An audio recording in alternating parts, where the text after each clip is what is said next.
Berry attack adalah variasi serangan D4 dalam menghadapi pembukaan Grunfeld, Pierce, dan Hindia Raja. Di episode kali ini, kita akan menampilkan permainan dari Mark Hidden, seorang Grandmaster dari Inggris. Dia dikenal ahli dalam memainkan Berry attack. Lawannya adalah John Nunn, seorang penulis buku catur. Sejumlah karyanya membahas tentang permainan akhir dan pembukaan. John Nunn juga seorang doktor dalam bidang matematika. Mark Hidden mengawali dengan D4. John Nunn membalas kuda F6, langkah yang fleksibel dalam menghadapi D4. Kuda F3, G6, kuda C3. Ciri khas dari Berry attack, putih lebih memilih mengembangkan kuda daripada dorong pion C4. Pion D5 memperkuat posisi di sentrum. Putih mengembangkan gajah F4. Ini adalah ciri khas dari serangan Berry attack. Gajah fianchetto, pion E3 membuka ruang bagi gajah terang. Rokade, pertahanan hitam yang solid. Jika di variasi lain biasa dimainkan gajah D3, di sini putih memainkan gajah E2. Tujuan dari langkah ini, gajah bisa mengontrol diagonal E2 H5. Hitam C5, serangan terhadap pion sentrum.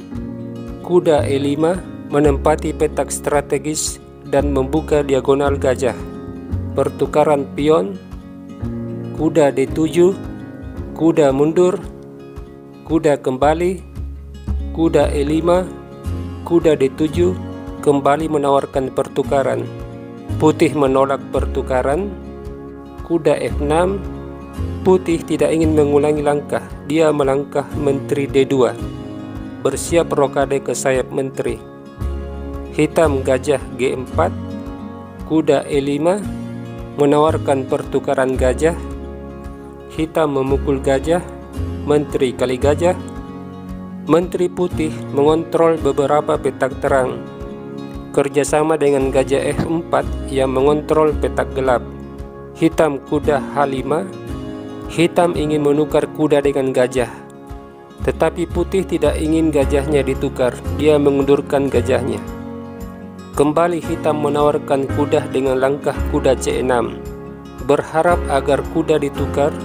Pion kali kuda, di mana lajur B yang terbuka bisa dimanfaatkan benteng melakukan serangan. Namun putih rokade ke sayap menteri.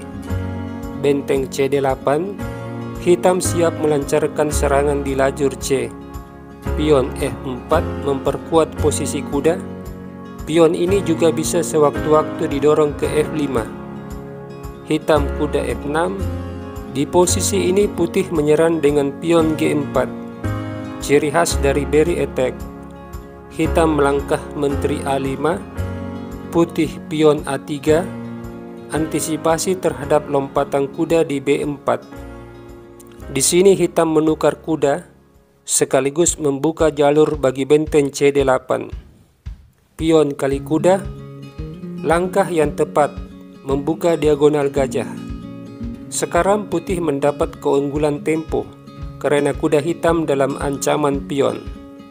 Hitam memukul kuda dengan benteng, berharap pion kali benteng, menteri kali pion, skak, dan jika raja ke D2, kuda E4. Tetapi hal ini tidak terjadi. Di sini putih terlebih dahulu memukul kuda. Ancaman terhadap gajah fianchetto. Hitam menyusung benteng. Putih raja B1. Hitam melanjutkan dengan benteng pukul pion. Putih dengan tepat menjawab benteng D2. Hitam menyerah, sebab dia akan kalah satu gajah. Jika dilanjutkan benteng kali benteng, gajah kali benteng menyerang menteri. Hitam kehilangan gajah fianchetto.